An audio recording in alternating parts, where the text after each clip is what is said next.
예전에 우리가 소풍 갈 때 이른바 원형으로 빙 둘러앉아서 수건 돌리기 게임이라는 걸 했었습니다.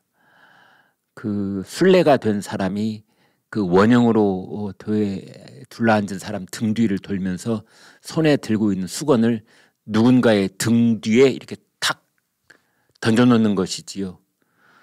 그러면 이제 본인은 자기 등 뒤에 수건이 떨어져 있는지 모르고 박수를 치면서 있다가 자기 등 뒤에 수건이 떨어진 걸 알고 또 황급하게 일어나서 또 그 빙빙빙 돌면서 누군가의 등 뒤에 그 수건을 또 떨어뜨려 놓는 것.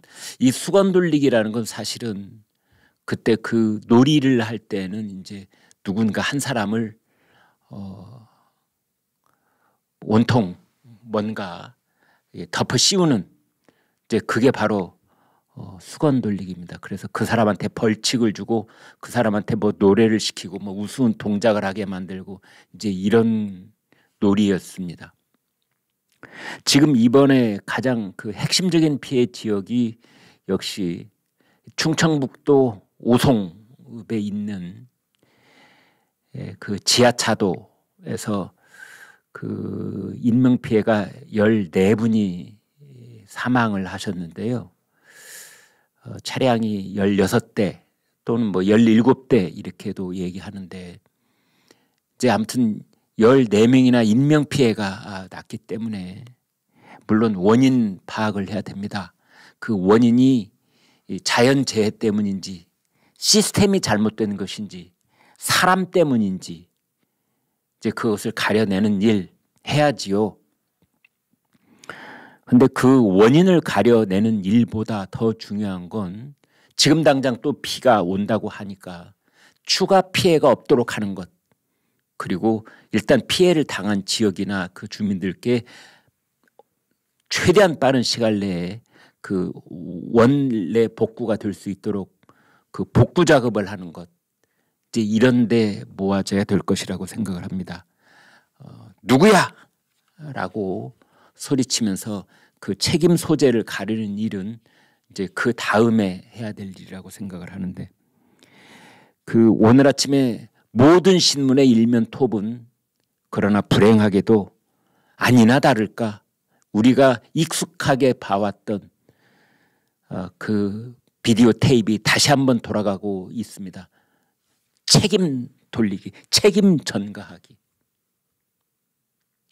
피해를 예방하고 복구를 하는 데는 등신이고 책임 전가하는 데는 귀신인 사람들.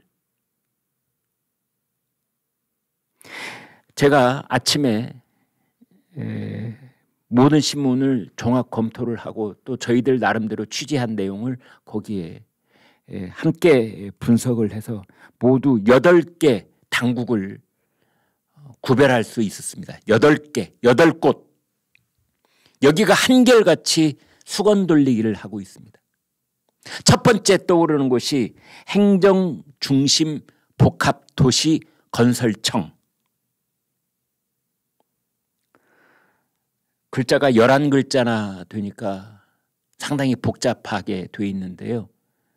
법률적으로는 건설청 이렇게 부르는 행정조직이고 우리가 이제 언론에서는 행복청, 행복을 주는 곳이라는 의미도 살짝 담아서 행정중심 복합도시 건설청. 이게 그 법률적인 기반이 이렇게 되어 있습니다. 신행정수도 후속 대책을 위한 연기, 공주, 지역의 행정중심 복합도시 건설을 위한 특별법 제38조에 의한 내용입니다. 행정중심 복합도시 건설 업무를 효율적으로 추진하기 위해 국토교통부 장관 소속으로 행정중심 복합도시 건설청을 둔다.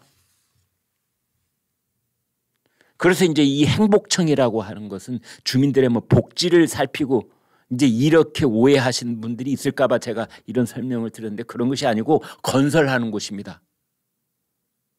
하천도 또는 도로도 또는 다리도 이제 건설하는 것이 이 행복청, 행정중심 복합도시 건설청. 여기에서 그 미호천 다리를 놓는 공사를 하고 있었습니다. 흔히 미호천교, 한자로 그냥 4글자 써가지고 미호천교, 미호천 다리입니다. 네.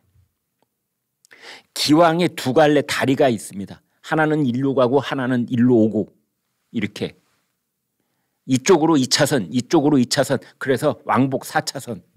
이 가운데다가 2차선을 더 놓는 겁니다. 그래서 총 6차선이 되도록 하는 미호천교, 미호천 다리, 지금 보시는 저 사진입니다. 어떻게 말하면 확장공사라고도 할 수 있고 어떻게 말하면 신설공사라고도 할 수 있는데, 이걸 하려고 하다 보니 미호천 다리의 제방이 방해가 됐다고 합니다. 그래서 그 제방의 일부분을 치운 겁니다. 제방을 거기를 헐어낸 겁니다. 저 다리 만드는 공사를 원활하게 하기 위해서. 그렇게 해오고 있었는데 올 여름 들어서 큰 비가 오고 저 미호천이 범람할 위험이 있다고 하니 그 제방을 다시 임시로 쌓아놓은 겁니다. 그런데 그 현장에 오랫동안 살고 계시던 그런 주민들의 증언에 따르면 제방을 헐어내는 것, 그것도 다 봤고 또 여름철 홍수 시기를 맞이해서 제방을 다시 쌓아놓은 임시 제방을 만드는 것도 다 지켜보신 주민들이 그런 겁니다. 임시 제방이 너무 허술하다. 모래로 대충 쌓아놓은 것 아니냐, 저러다가 저 큰일 나지, 그랬었답니다. 그런데 그 주민들의 염려처럼 아니나 다를까 이 둑이 터진 겁니다. 그래서 미호천이 범람을 해가지고 그 미호천으로부터 300m쯤 떨어져 있는 그 오송 지하차도로 이 물이 밀려 들어온 겁니다. 이게 이번 사고의 출발점인 겁니다.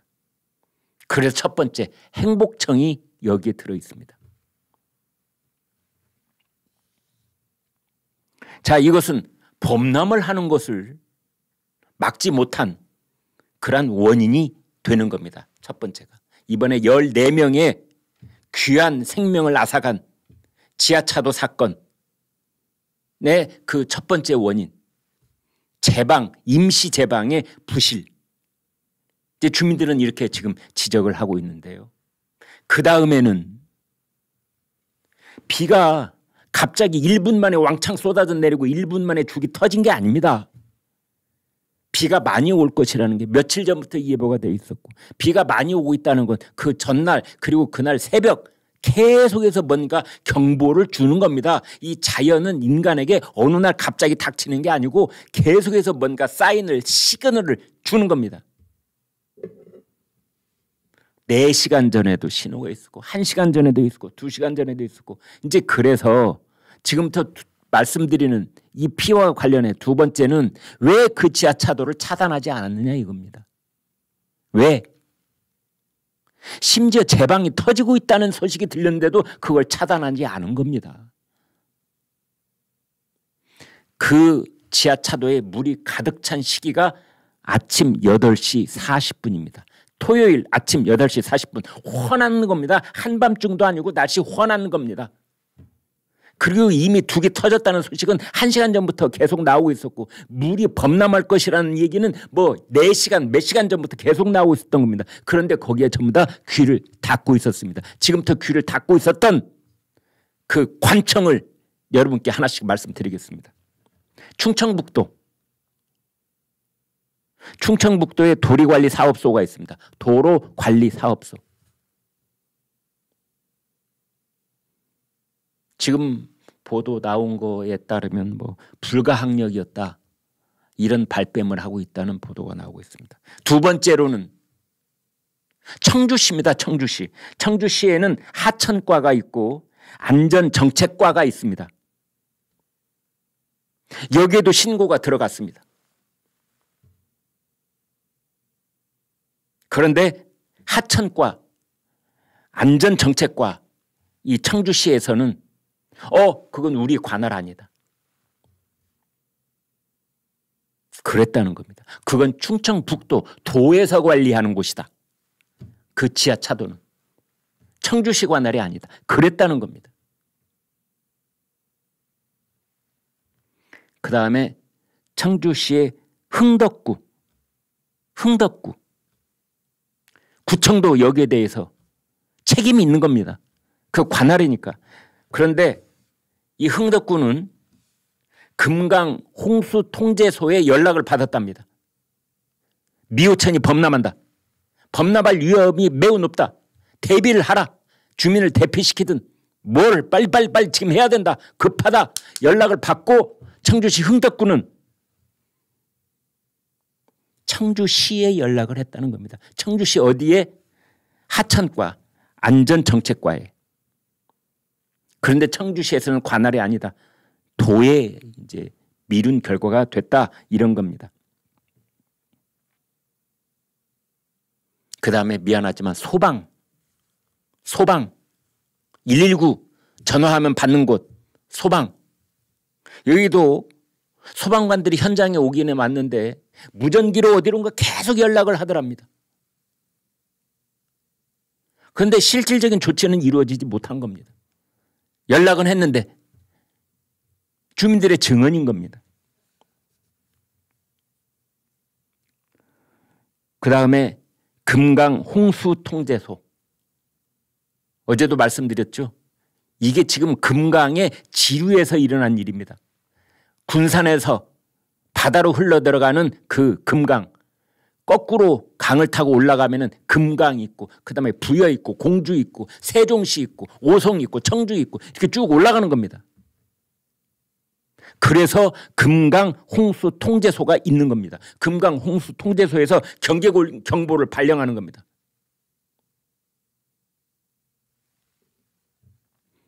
계획 홍수 수위가 있습니다. 계획 홍수 수위. 이것은 제방이 버틸 수 있는 한계에 도달했다라는 수위를 말하는 겁니다. 제방이 그 엄청난 물의 양의 압력을 견디지 못해서 제방의 가장 약한 곳이 터져버리든지 아니면 제방 위를 흘러 넘쳐버리든지. 이게 계획 홍수 수위, 경계경보. 이것을 금강 홍수 통제소에서 계속 발령을 한 겁니다.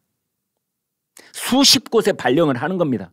한 곳에만 발령을 하는 것이 아니라 충청북도 청주시 구 그다음에 경찰 119 다 이걸 통지가 가도록 돼 있습니다. 그게 시스템인 겁니다. 그다음에 오늘 아침에 문매를 맡고 있는 경찰 청주경찰청 충북경찰청 여기에도 아까 소방은 119 신고라고 그랬잖아요. 여기는 112 신고. 2번이나 신고가 왔는데 2번이나 뭉갰다는 거 아닙니까? 저는 경찰만을 일방적으로 매도할 생각이 없습니다. 우리나라 언론들은 한 가지 아쉬운 점은 무슨 일이 터지면 그냥 아무런 부담 없이 경찰한테 문매를 때리는 경우가 있는데 이 버릇 고쳐야 된다고 저는 생각합니다. 경찰 혼자서 모든 걸 뒤집어 쓸 일은 아닙니다. 사실은. 경찰도 어마어마하게 그 일이 몰려있고 일손이 딸리고 그런 곳 중에 하나가 경찰입니다. 그런데 언론에서 보면은 제일 또 만만하게 지금까지 봐왔던 곳이 경찰입니다. 그래서 일만 터지면 그냥 일단 경찰한테 문매를 때리고 보는데 이거 잘못된 일입니다. 어찌됐든 경찰도 그러나 일을 잘했다는 건 아닙니다. 119 신고를 받은 것도 사실이고 그 119 신고를 제대로 적절하게 대응하지 못한 것도 사실인 건 맞습니다. 그 다음에 환경부 금강유역 환경청. 여기는 환경부도 관련이 있는 겁니다. 국토부도 관련이 있고 왜 국토부 산하에 행정중심 복합도시 건설청이 국토부 산하에 있으니까 국토부 장관 산하에 있으니까 국토부도 관련이 있는 겁니다. 그다음에 환경부도 관련이 있는 겁니다. 환경부 밑에는 금강유역 환경청이 있고 금강유역 환경청은 뭘 하는 곳이냐? 물 관리를 총체적으로 책임진 곳이 바로 환경청입니다. 환경부인 겁니다. 원래는 국토부 소관이었었는데 그게 문재인 정권 때 환경부로 다 넘어왔습니다. 그래서 환경부가 막강한 권한을 지니고 있는 겁니다.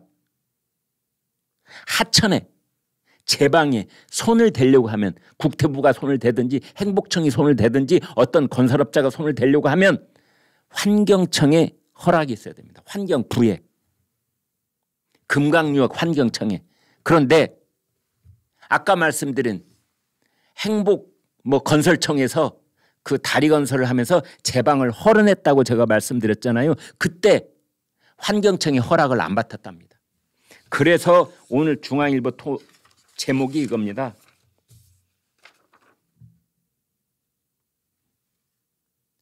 행복청 미호강 제방 허가 없이 헐었다.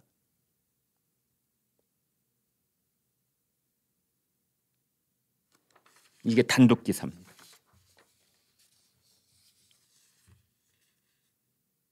그래서 지금 저희가 취재한 바로는 경찰 112에 신고했다는 것 있지 않습니까? 112. 그거를 행복청의 감리단장이 신고했다고 한국일보에는 그 이름까지 다 적시되어 있더군요. 최모 씨. 행정중심 복합도시 건설청의 감리단장. 이 사람은 왜 그날 아침에 이거가 염려가 돼서 신고를 했을까요? 이 모든 일의 사태에 대해서 행복청에 모든 책임을 물을까 염려가 돼서 그래서 경찰 112에 신고한 건 아닐까요?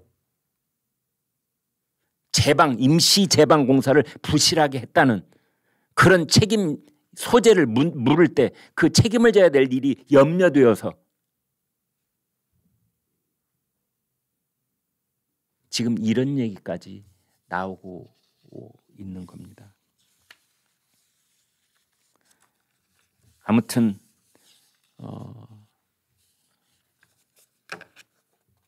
오늘 경향신문 일면 톱 보여드리겠습니다. 시민들 생사를 다툴 때 당국은 책임 돌리기 하고 있다. 수건 돌리기 하고 있다. 이겁니다.